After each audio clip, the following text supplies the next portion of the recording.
Welcome to Property Investing with Abby. On today's episode, we are in the Lake District.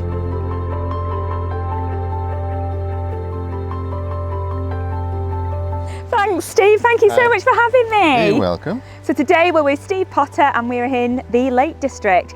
And these are your properties. These are mine, yeah. Yes. So why don't we go upstairs and I'll give you a tour. I'd love to. Excellent. Yay.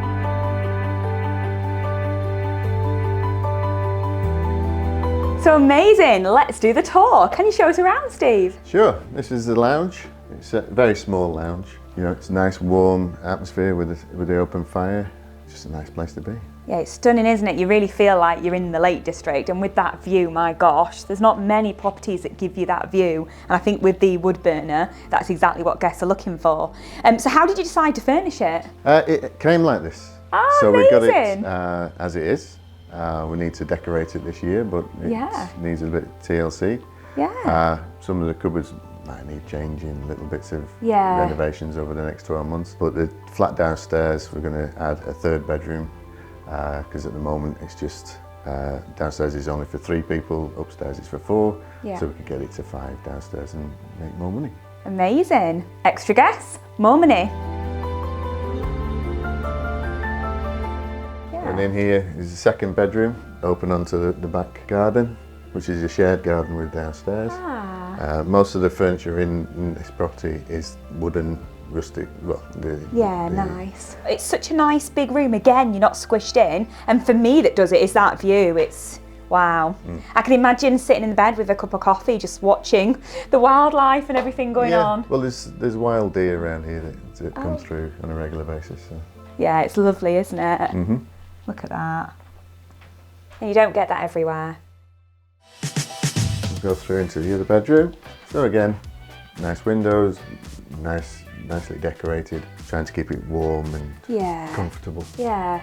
Do you know, it's really nice? And you don't get this in most bedrooms, like having more than one window, you know, because it just makes the view, doesn't it? Not having just one window. You start thinking about, could we actually get another bedroom in when there's 2 windows? And yes, you know what I mean? Yeah, you could do, couldn't you? Because you've got enough space with the bathroom as well. Yeah, but that would also take away the big rooms yes, that we like. Yeah, so, you'd be squishing people in, wouldn't you? No, this is lovely. We wouldn't want to do that too much.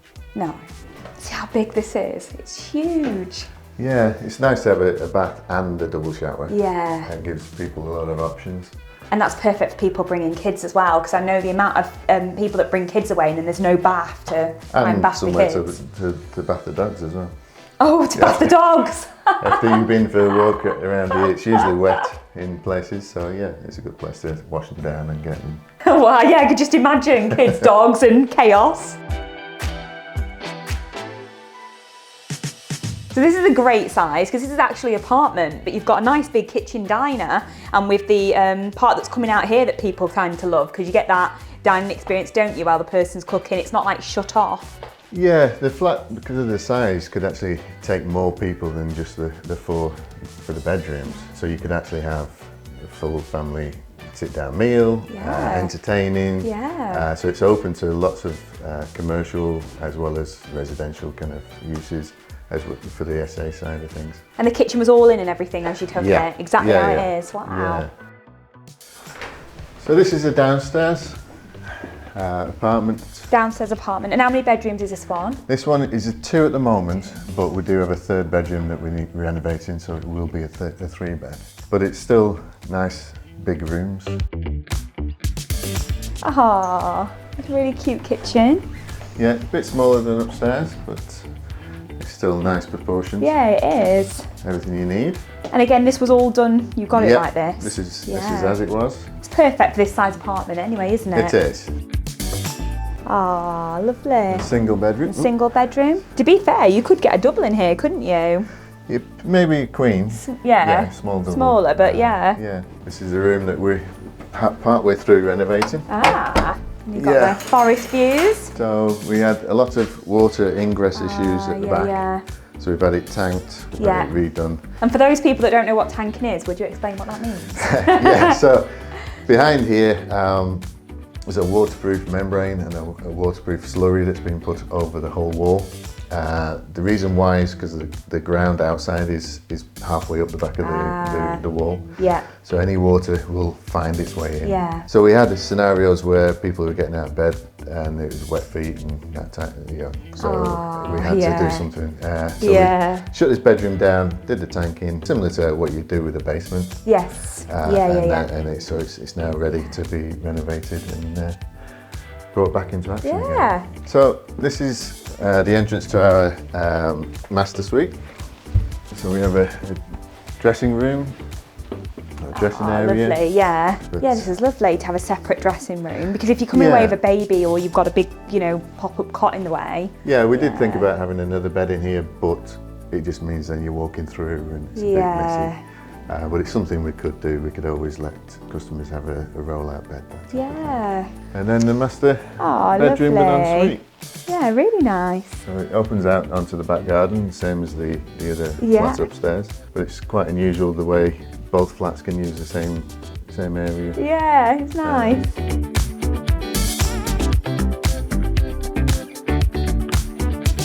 So I'm here today with property investor Steve Potter, and we are in the Lake District in one of Steve's serviced accommodation units. So Steve, thank you so much for having me. You're welcome. So tell me about before property. What was life like for you? So I was an electrician by trade. Worked in industries, in chemical industry, nuclear industry, but I never really got into the property side of doing what I do now. My family had some buy-to-lets, so I'd help them repair them, manage them, that type of thing. 2019, when I bought my first house and started to buy a couple of buy-to-lets, but I knew there was different ways to doing this, but I didn't know how. So I then started to go on some courses, and that's when I got hold of Touchstone. What made you want to get into property in the first place? You'd bought your own house. What made you want to do buy-to-lets? Well, everybody knows that nothing's safer than houses. Yeah. You make money. It increases in value on a regular basis. Okay, there's fluctuations in the market, but it's not stock market gambling that I only see it as gambling on the stock market. So you had your own house, buy-to-let, and then you got trained and educated by Touchstone to do property. What have you done since you got the education? Okay, so since we've got education, we've built 4 companies within the family. So we've got our property management company that we do most of our business. We've got the Airbnb company that looks after these 2 apartments. And then we have a furniture company.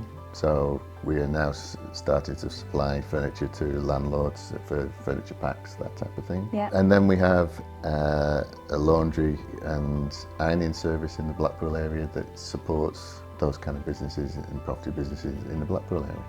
Wow, so all the businesses are all like interlinked with property? Yeah. So like we know on the courses, they talk about multiple streams of income. Yeah. It was all built in with that in mind, to not just rely on your buy-to-let properties.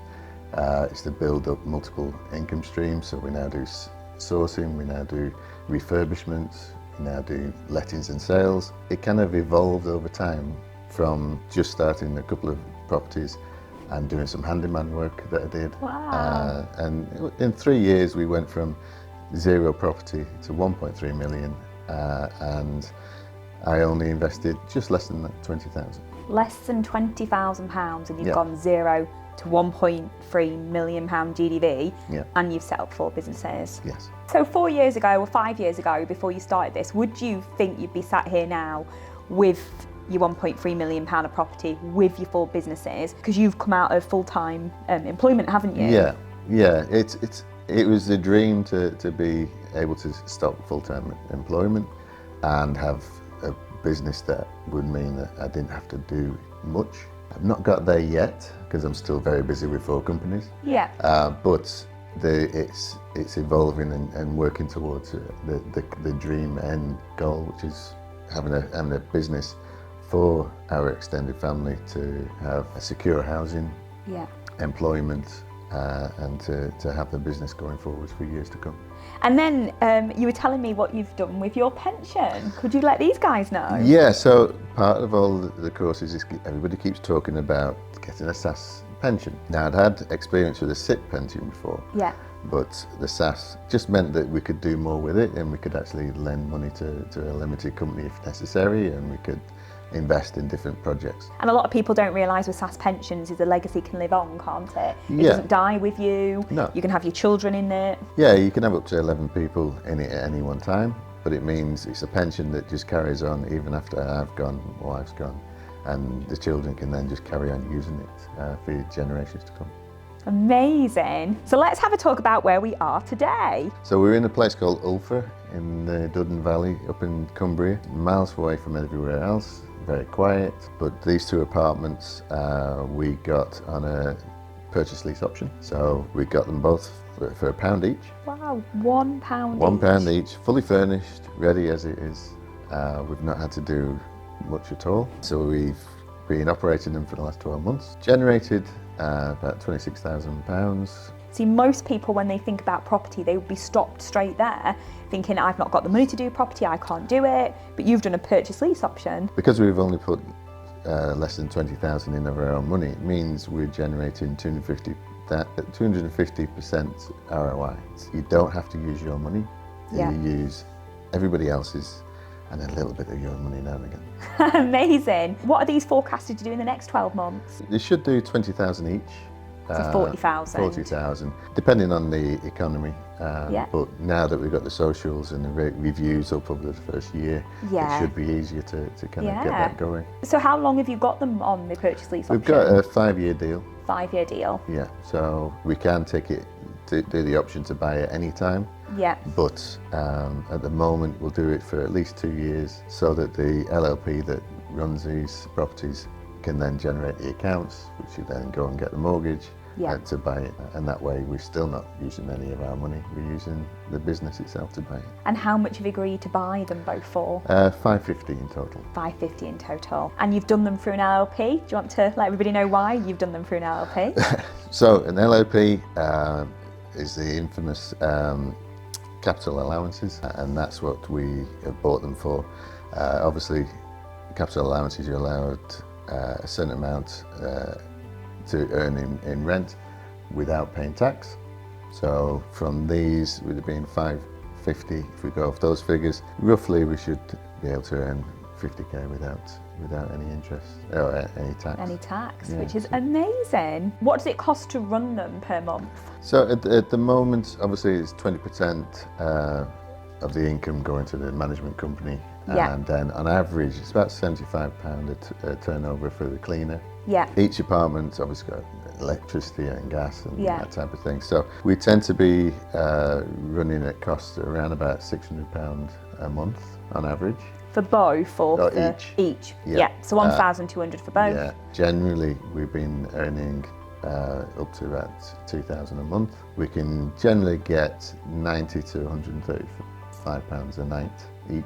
So that's £800 profit then Mm-hmm. a month from properties that cost you £2 Yes, that you're going to get below market value when you buy them eventually. in a few years' time. Mm-hmm. Like, incredible, absolutely incredible. What would you say to anybody that sat there where you were just before 2019, before you started? What would your advice be to them? You just got to get out there and get your education first. Have a bit of confidence and do everything you get told to do, and it works. Once you get the processes in place, you just follow the process and you get everything you want. And any advice to deal with the negativity and people telling you not to do property, or it's, you know, a silly game, or? Yeah, a lot of people said that I was daft to be doing this.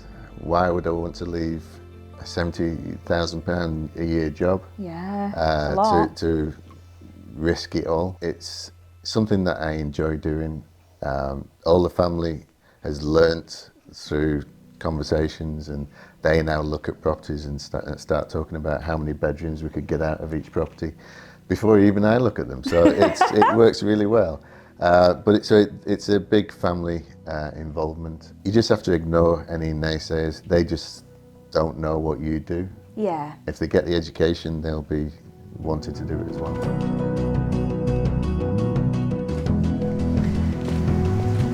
Thank you so much for having you're me, welcome. Steve. Amazing properties. Come back soon, And you're going to inspire so many people to get started in property. hopefully. Thank you. You're welcome.